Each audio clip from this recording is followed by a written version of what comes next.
இந்த வீட்டில் ஒரு சாபம் இருக்கு.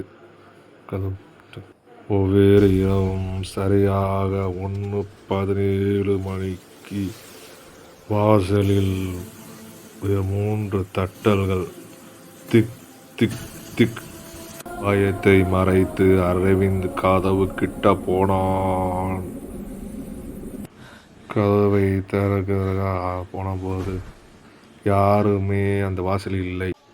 ஆனால் கண்ணாடியில் வேற உருவம் தெரிந்தது. இந்த வீட்டுக்கு ஒரு உயிர் தேவை. அவன் முன்னாடி அவனே நின்று இருந்தான். அந்த நொடியில் அரவிந்தே அங்கு இல்லை. காலையில் வீடு ரொம்பவும் அமைதியாக இருந்தது. ஒரு இரவு கதவு தட்டினா திறக்காதீங்க.